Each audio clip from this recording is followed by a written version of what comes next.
Hello everyone, I am Vandana and you are watching 99.9 Engineering Station. So student, in the previous lecture we have covered the recycle, bypass and the purge section, the theory part of this topic, okay? And we also do one numerical which is very important, and I have done it very precisely and very concise way so that you can understand very easily, okay? So today we are also do again. So today we again do the number of numericals.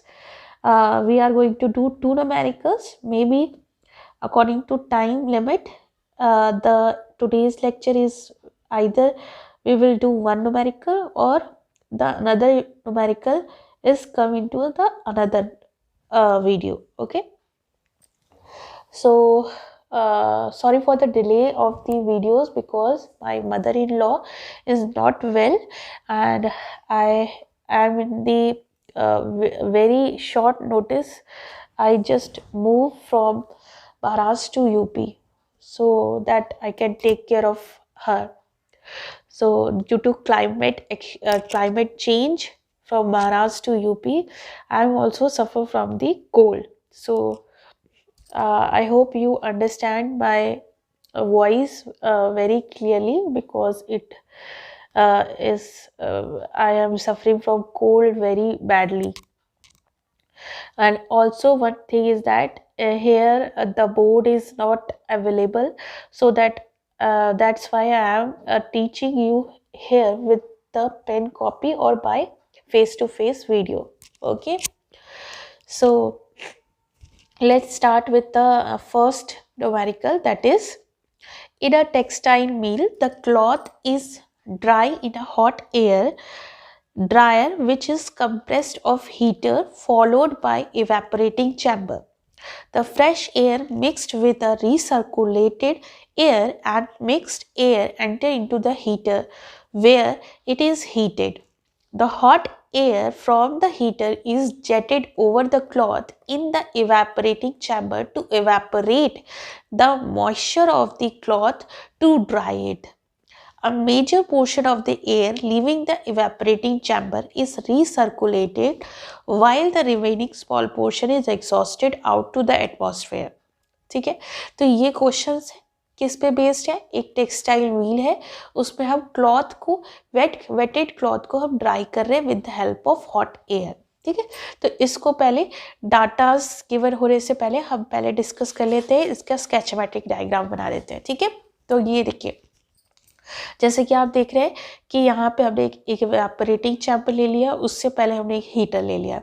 Evaporating chamber में हम cloth को insert कर रहे हैं और वो insert करने से वाटर को इवेपोरेट कर रहा है और हमें कुछ particular amount of moisture remove कर रहा है, और वो मॉइस्चर जो रिमूव हो रहा है वो हीटर के थ्रू, जो फ्रेश एयर जो हीटर के थ्रू पास हो रही है, जो कि हॉट एयर में कन्वर्ट होके वो मॉइस्चर अपना गेन करके यहाँ से रिमूव हो रही है. ठीक है, तो कुछ अमाउंट ऑफ रिसर्कुलेट होके वापस हीटर के बिफोर आ रही है और कुछ अमाउंट जो है वो एटमॉस्फेयर में एग्जॉस्ट हो जा रही है.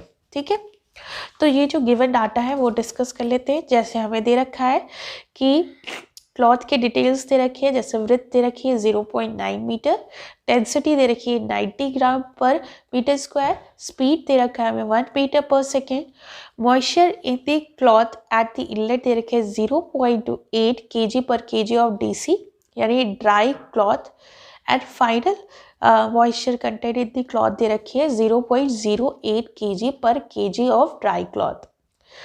अब फ्रेश एयर के इंक्लूडिंग भी दे रखा है, क्या दे रखा है? Moisture in the fresh air दे रखा है 0.015 kg per kg of dry air, और मॉइस्चर इन मिक्स्ड एयर भी दे रखा है, वो है 0.095 kg per kg of dry air. और साथ में ही हमें ये भी गिवन है moisture in air leaving the evaporating chamber is 0.10 kg per kg of dry air. चलिए इसको हम ये अपने डायग्राम में नोट डाउन कर लेते हैं. ठीक है, ताकि हम ये पूरी जो है एक ही पेज पे हम पूरा क्वेश्चन सॉल्व कर सके. ठीक है, ताकि आपको कन्वीनियंट हो क्वेश्चन सॉल्व करें. फ्रेश एयर का मॉइस्चर कंटेंट यहाँ दे रखा है, हीटर का के बिफोर मिक्स्ड एयर में इतना मॉइस्चर कंटेंट है अवेलेबल है। साथ में हमें इनिशियल कंडीशन जो दे रखी है क्लॉथ की, वो क्या दे रखी है, विड्थ दे रखा है 0.9, डेंसिटी दे रखा है 90 ग्राम पर मीटर स्क्वायर, स्पीड दे रखा है 1 metre per second, moisture content दे रखा है 0.8 पर केजी पर के 0.8 केजी पर केजी ऑफ ड्राई एयर। यहाँ हमें मॉइस्चर कंटेंट भी अवेलेबल है, वो हो गया 0.8 केजी पर केजी डीए, ये फाइनल मॉइस्चर है। अब यहाँ इवेपोरेटिंग चैम्बर से जब यहाँ से निकल रही है gas, hot air moisture content करके, तो यहाँ इतना मॉइस्चर कंटेंट पता है, और रिमेनिंग तो कुछ एग्जॉस्ट टू एटमॉस्फेयर हो जा रहा है और कुछ रिसर्कुलेट हो रहा है। ठीक है, तो ये हमारा वो था। अब हमें फाइंड आउट करना था क्या क्या चीज़ें फाइंड आउट करनी है, number of things find out करनी है। जैसे हमारे पास दे रखा है the rate of evaporation in the hot air dry. सबसे पहले हमें निकालना है रेट ऑफ इवेपोरेशन, कितने रेट से इवेपोरेशन टेक प्लेस हो रहा है। सेकेंड हमें निकालना है mass flow rate of fresh air. Third हमें निकालना है mass flow rate of recycle dry air. Fourth हमें निकालना है द रिसाइकिल रेशियो, और फिफ्थ हमें निकालना है volumetric flow rate at fresh air. और टेम्परेचर दे रखा है हमें 303 केल्विन और प्रेशर दे रखा है 100 किलो पास्कल। ठीक है, तो आई होप आपको क्वेश्चन समझ में आया होगा। अब इसको सॉल्व करते हैं। ठीक है, सॉल्यूशन के लिए सबसे पहले हम क्या करेंगे, इनिशियल कंडीशन पे जाते हैं। यहाँ पे हमें दे रखा है इनिशियल कंडीशन दे रखा है, जैसे कि आप, आई होप आपको विजिबल होगा। थोड़ा सा मैं इसको ऐसे कर लेती हूँ ताकि मुझे लिखने में कन्वीनियंट हो। ठीक है, यहाँ हमें इनिशियल कंडीशन दे रखी है 0.9 मीटर। ठीक है, साथ में यहाँ पे डेंसिटी दे रखी है, स्पीड दे रखा है, मॉइस्चर दे रखा है।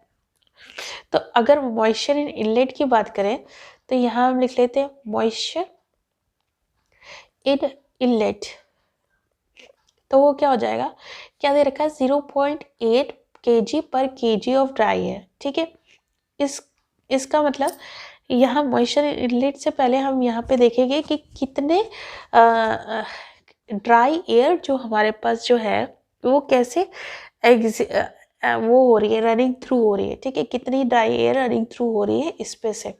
ठीक है, तो वो कैसे निकालेंगे, कितनी ड्राई एयर रनिंग थ्रू हो रही है, तो हम यहाँ लिख लेते हैं ड्राई एयर रनिंग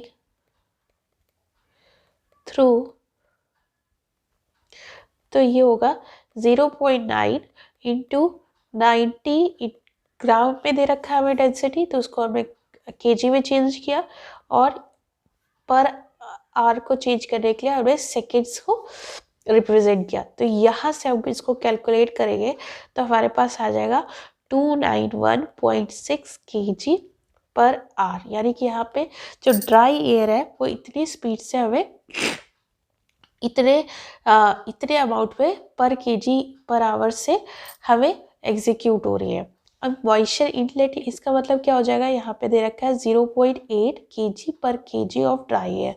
तो मॉइस्चर इनलेट हम अगर निकालना चाहें तो वो हो जाएगा 0.8 पर केजी ऑफ ड्राई गैस है, ये 1 हो गया, और जो जितना हॉट गैस में इवेपोरेट हो रहा है यानी कि 29.16 से इंटू कर देंगे, 0.81 इंटू 2916 से इंटू किया तो ये हमारा आ जाएगा करीब कितना 233.28 of kilo KG per are. ठीक है, क्या किया हमने, पहले हमने कितनी ड्राई एयर रनिंग थ्रू हो रही है एवेपोरेटर से वो पहले कैलकुलेट की, क्योंकि हमें किसकी, क्लॉथ की इंफॉर्मेशन सारी दे रखी है, और प्लस हमें स्पीड भी दे रखा है। ठीक है, ये 1 मीटर पर सेकेंड भी है, यहाँ पे 1 मीटर पर सेकेंड भी इंक्लूड किया गया, तो पर सेकेंड को उसको चेंज किया गया। ठीक है, उसको आवर में चेंज किया। ठीक है, तो उसको आवर में चेंज करने से वो ऐसी यूनिट हो गई है, 3600 कर दिया है। ठीक, तो ये हमारा यहाँ मॉइस्चर कंटेंट हमें मिल गया इनलेट पे। सिमिलरली हम मॉइस्चर कंटेंट हम आउटलेट पे लिख लेते हैं। यहाँ जैसे फाइनल मैंने लिख रखा है, तो मॉइस्चर कंटेंट आउटलेट को निकालने के लिए क्या करोगे आप कि सिंपली क्या करना है हम लोग को 0.08/1 इंटू 0.08 इंटू 291.6, तो यहाँ मॉइस्चर कंटेंट हो जाएगा हमारा 23.328 kg पर आर। ठीक है, kg पर आर, ये हमारा हो गया मॉइस्चर, फाइनल मॉइस्चर। ठीक है, फाइनल मॉइस्चर रेट, इसका रेट निकल आया। ठीक है, फाइनल मॉइस्चर kg पर आर से हमें इवेपोरेट हो रहा है। अब जो है हमें दूसरी चीज क्या निकालनी है, जैसे फर्स्ट क्वेश्चन में हमें दे रखा था कि हमें निकालना है रेट ऑफ इवेपोरेशन। यहाँ निकालना है rate of evaporation in the hot dry air. Rate of evaporation मतलब कितना मॉइस्चर रिमूव हो रहा है। ठीक है, तो यहाँ से हमने निकाला कि मॉइस्चर इनलेट इतना है 233.28 और यहाँ पे फाइनल मॉइस्चर हमें कितना मिल रहा है 23.328।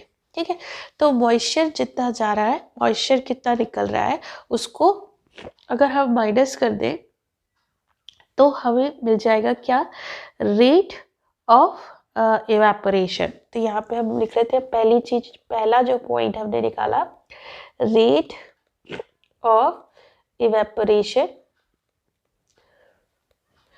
रेशियो हम लिख रहे थे वो क्या होगा 233.3 माइनस 23.328, ये 0.328 ही है। ठीक है, तो यहाँ से हमें भी निकलेगा, हमारा निकल जाएगा 209.95 और इसके इक्वल होगा 210 kg पर आर के इक्वल हो जाएगा। तो हमारा फर्स्ट पार्ट यहाँ हमने निकाल लिया, क्या निकला, जो रेट ऑफ इवेपोरेशन 210 या 209.95 आप लिख सकते हैं। ठीक है, ये हो गया विच इज इक्वल। अब हमें क्या करना है, दूसरी चीज हमें निकालनी है, क्या दूसरा पार्ट हमें निकालना है the mass flow rate of fresh air, the mass flow rate of recycle of dry air. अब देखो हमें मास फ्लो रेट निकालने हैं ड्राई एयर्स के। ठीक, तो हम लेट कर लेते हैं कि यहाँ पे एफ डैश जो है वो मास फ्लो रेट ऑफ क्या है, mass flow rate of the fresh air, mass flow rate of the dry air in the fresh air है। इसी तरीके से M dash is the mass flow rate of dry air in the mix feed है, और R dash, यहाँ R dash is the mass flow rate of hot dry air in the क्या है recycle portion. ठीक है, काफ़ी difficulty हो रही है मुझे बोलने में, लेकिन फिर भी मैं आपको समझाती हूँ किस तरीके से। ठीक, तो अब हम क्या करेंगे, सबसे पहले बैलेंस लगाएंगे। बैलेंस किस पे लगाएंगे, हीटर के बिफोर जो हम इस पोर्शन पे बैलेंस लगाएंगे। ठीक है, ये पोर्शन सपोज 1 हो गया, 1 पोर्शन पे हम लोग बैलेंस लगाते हैं। तो पहला स्टेप ये तो हमने इस पे कर लिया, मैं यहाँ से लिखना चाहती हूँ। पहला स्टेप करते हैं, क्या लगाएंगे हम कि balance of dry air before heater हमने लगाया। ठीक है, तो ये हो जाएगा F dash plus R dash is equal to M dash. यहाँ बैलेंस लगाएंगे तो क्या होगा, तो एफ डैश इनलेट हो रहा है, आर डैश इनलेट हो रहा है, और यहाँ पे ये इक्वल टू एम डैश है। ठीक है, अब मॉइस्चर पे बैलेंस लगाते हो, मॉइस्चर बैलेंस करते हैं। ठीक है, मॉइस्चर बैलेंस करें, थोड़ा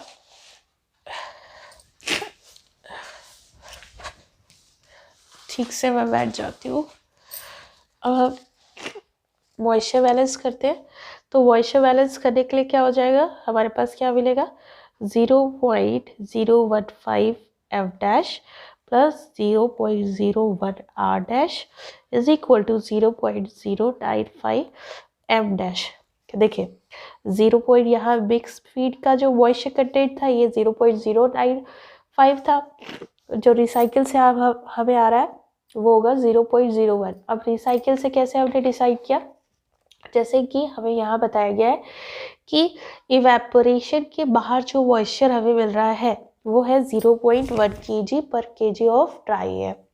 अब ये जो पॉइंट है हमें यहाँ पे नहीं बताया गया है कि ये स्प्लिटर है कि वो है क्या सेपरेटर है, तो हम कंसीडर करते हैं स्प्लिटर।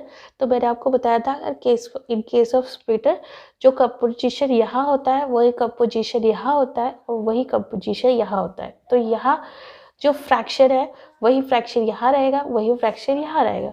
तो हमारा फ्रैक्शन ये यहाँ पे था, तो इसका मतलब 0.1 kg/kg ऑफ ड्राई एयर यहाँ से रिमूव हो रहा है और इतना ही मॉइस्चर कंटेंट यानी फ्रैक्शन मॉइस्चर का वो रिसाइकल पोर्शन में भी होगा। तो इसका मतलब यहाँ से रिसाइकल से मॉइस्चर कितना आ रहा है। ठीक है, ये बैलेंस हमने इस अकॉर्डिंग हमने यहाँ पे बैलेंस लिख लिया। बैलेंस लिखने के बाद अब हम आ जाते हैं किस पोर्शन पे, अब हम लगाते हैं बैलेंस ऑन हॉट एयर। अब यहाँ पे हॉट एयर पे बैलेंस लगाते हैं। ठीक है, हॉट एयर पे बैलेंस लगाते हैं। ये सेकेंड हमने बैलेंस लगा लिया, ये थर्ड लगाते हैं बैलेंस ऑन हॉट एयर। यह हमने लगाया। ठीक, क्या होगा अगर हम उसमें देखें तो moisture gain in air is equal to moisture remove by cloth। ठीक है, तो जितना मॉइस्चर गेन हुआ टू द एयर, यहाँ जितना मॉइस्चर गेन होगा उतना ही यहाँ से मॉइस्चर जो होगा रिमूव होगा क्लॉथ से। तो मॉइस्चर गेन कैसे निकालेंगे, गेन मतलब यहाँ आउटलेट पे हमें कितना मिला मॉइस्चर और यहाँ पे कितना हमने इंसर्ट किया था। तो यहाँ पे इंसर्ट हमने किया था 0.095 और यहाँ से हमें मिला 0.1 kg/kg ऑफ ड्राई है। ठीक है, तो यहाँ पे हम लिख लेते हैं 0.1 के of m dash plus minus, इस तरीके से मैं लिख भी देती हूँ आपके लिए कि मॉइस्चर इन एयर लिविंग क्या evaporator minus moisture in mixed air.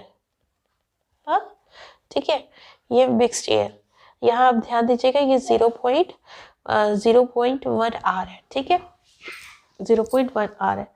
अब is equal to moisture remove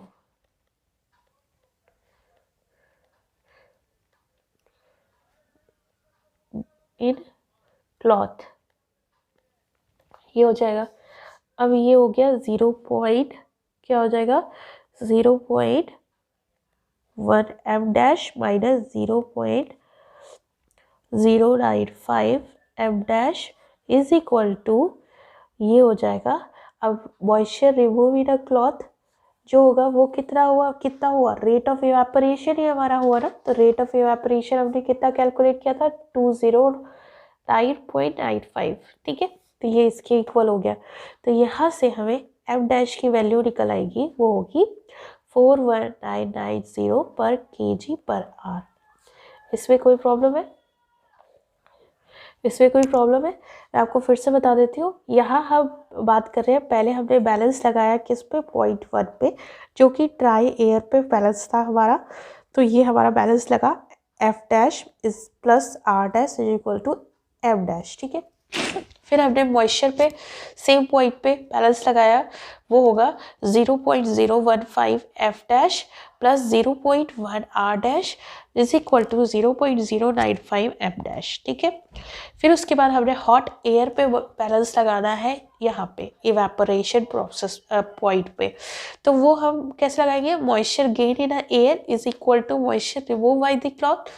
तो वो मॉइस्चर गेन कितना किया, गेन कैसे निकालेंगे, जो यहाँ से निकल रही है मॉइस्चर वो माइनस जो हम इंसर्ट कर रहे हैं प्लस, और जो क्लॉथ की बात करें तो क्लॉथ का जो यहाँ से मॉइस्चर जा रहा था वही मॉइस्चर यहाँ से निकल रहा था। तो इन दोनों को माइनस कर दे, तो रेट ऑफ इवेपोरेशन हम यहाँ पे निकाल चुके हैं। क्या निकाल चुके हैं, इधर से मॉइस्चर जितना जा रहा था 233, यहाँ से लिखा था 233.28 और यहाँ पे 23.38, तो यहाँ पे मॉइस्चर रेट ऑफ इवेपोरेशन हमारा आ गया था 209, तो वो हमने एज इट इज यहाँ लिख दिया 209।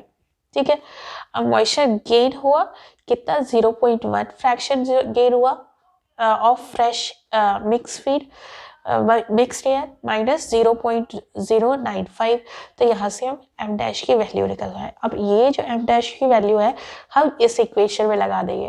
ठीक है, इस इक्वेशन में लिखेंगे तो हमारा जो फोर्थ स्टेप होगा वो होगा F dash plus R dash is equal to 41990। ठीक है, और यहाँ पे हमने लगाया डैश, तो हो गया 41990 माइनस आर डैश। ठीक है, तो ये हमारी वैल्यू निकल गई एफ डैश की। अब इस वैल्यू को, sorry for too much disturbance, but क्या करें, ज्वाइंट फैमिली में ऐसा ही होता है ना। आई होप आप लोग समझ रहे होंगे। ठीक, तो मुझे अपना सेटअप फिर से जमाना पड़ा क्योंकि बहुत सारे बच्चे आ गए थे। तो हम कहाँ तक पहुँचे थे, हमने यहाँ पे रिसाइकिल रेशियो, रिसाइकिल स्ट्रीम के लिए हम कैलकुलेट कर रहे थे। एफ़ की वैल्यू हमने रिसाइकिल के टर्म में, फ्लो रेट के टर्म में हमने कैलकुलेट कर ली थी। अब हम इस वैल्यू को, एफ़ वैल्यू को हम इस इक्वेशन में पुट करेंगे। ठीक है, इस इक्वेशन में पुट किया, कौन सी इक्वेशन में, 2 में। अब इसको यहीं पे कर लेते हैं। ठीक, तो ये हो जाएगा 0.054199 minus R dash is plus 0.10 R dash is equal to 0.095 into 41990। ठीक है, ये हो जाएगा। अब इसके होने के बाद हमारे पास ये वैल्यूज़ जो होगी वो हो जाएगी, हमारे पास क्या हो जाएगी, यहाँ से हमारे पास आर डैश जो वैल्यू आएगी वो होगी 39520 kg पर आर। ठीक है, यहाँ से हमारे पास आर की वैल्यू निकल आई, एम की वैल्यू निकल आई, आर की वैल्यू निकल गई। अब हम एफ़ की वैल्यू इसी तरीके से कैलकुलेट कर लेंगे। तो एफ़ की वैल्यू हम यहाँ कैलकुलेट कर लेते हैं, simply F dash is equal to 41990 minus R dash equation में पुट करेंगे, तो यहाँ से एफ डैश की वैल्यू जो आई रहेगी हमारी वो आगे 2470 kg पर आर। ठीक है, kg पर आर। अब देखिए, ये क्वेश्चन में हमें काफ़ी चीज़ें कैलकुलेट करनी थी, वो हमने निकाल ली। जो फ्लो रेट हमें कैलकुलेट करना था, रेट ऑफ इवेपोरेशन हमने निकाल लिया, मास flow rate of fresh air हमें निकालना है, लेकिन मास flow rate of the recycle dry air on the dry air bases पे ये हमने निकाल लिया, ये हमने आर निकाल लिया। अब ये जो है एफ डैश जो निकला है वो फ्रेश फीड ऑफ, ये क्या निकला है, mass flow rate of dry air in the fresh feed. ठीक है, लेकिन हमें निकालना क्या है, mass flow rate of fresh air, total mass flow rate निकालना है। ठीक है, तो इसके बाद हम कैसे कैलकुलेट करेंगे, हमारे पास क्या होगा कि हमारा निकल आया, जैसे हम लिखते जाएंगे, हमारा क्या निकल आया है, फ्रेश एयर की बात कर रहे हैं, तो यहाँ पे अब हम इसको सॉल्व करते हैं इधर पे। ठीक है, तो हमारी बात करते हैं यहाँ फ्रेश एयर जो था, फ्रेश एयर जो थी हमारी वो थी ड्राई एयर। क्या ये मूव कर रहा है, एक सेकेंड, थोड़ी सी कुछ दिन आप लोग को डिफ़िकल्टीज में थोड़ा इसको, ठीक है,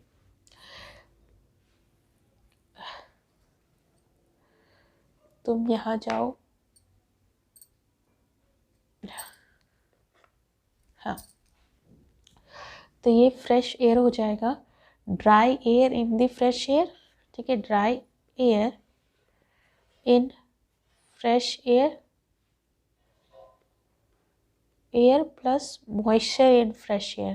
ठीक है, मॉइस्चर इन फ्रेश एयर, वही तो होगा पूरा।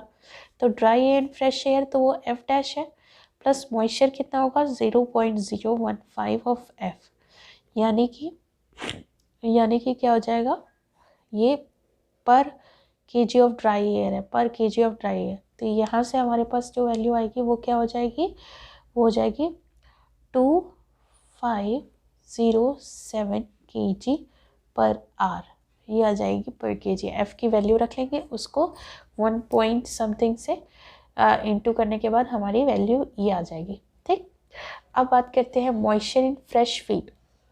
अब इसका मतलब मॉइस्चर कितना, ये जो देखिए ये एफ डैश निकला था, ये एफ डैश निकला था, तो वो सिर्फ ड्राई एयर की क्वांटिटी निकली थी।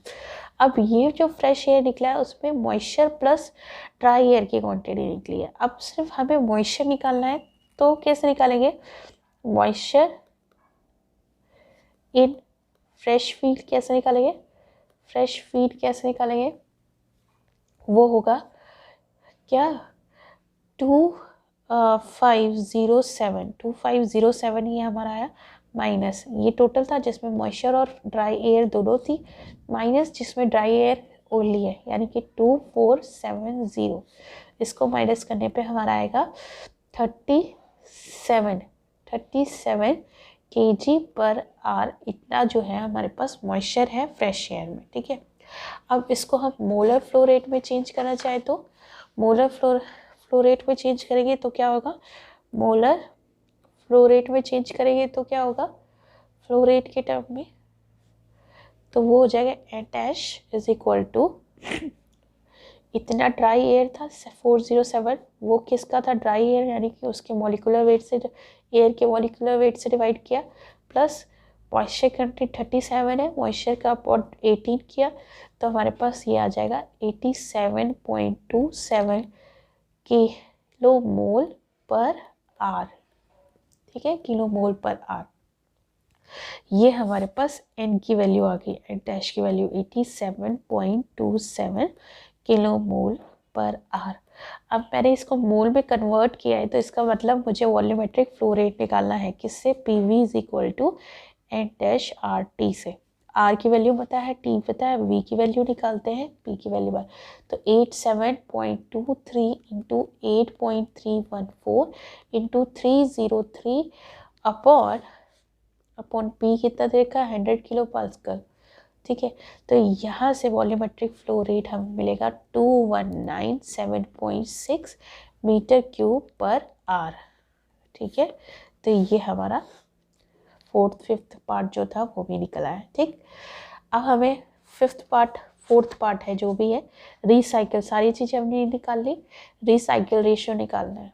ठीक है, रिसाइकिल रेशियो हमें निकालना है, तो वो कैसे निकालेंगे, रिसाइकिल एयर पहले निकालते हैं, रिसाइकिल एयर कितनी है। ठीक है, एयर कितनी है, रिसाइकिल एयर कितनी अवेलेबल है हमारे पास, कि कितना आर डैश जो ड्राई एयर पे था, प्लस मॉइस्चर कितना था 0.01 ऑफ आर, यानी कि 1.10 ऑफ आर डैश, और आर डैश की वैल्यू हमें पता है वो हो जाएगी 43472 किलो केजी पर आर।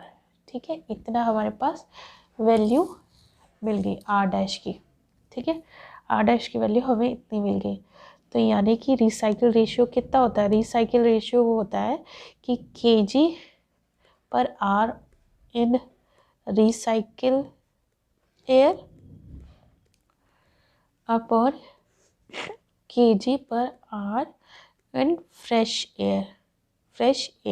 ठीक है, तो ये हो गया 43472 अपॉन 2507 मॉइस्चर के साथ वाला टोटल, तो यहाँ से हमें मिल जाएगा 17.34, जो हमारा रिसाइकिल रेशियो होगा वो हो गया 17.34।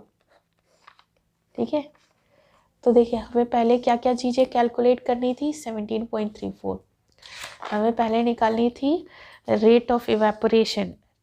यहाँ पे आपको वो कर देती हूँ, रेट ऑफ इवेपोरेशन ये हमने निकाल दिया, ठीक है। रेट ऑफ एवापोरेशन हमने ये निकाल दिया। फिर हमें निकालना था मास flow rate of fresh air. Mass flow rate of fresh air, तो ये हमने निकाल लिया, ठीक है। ए निकाला, ये बी निकाला, ठीक।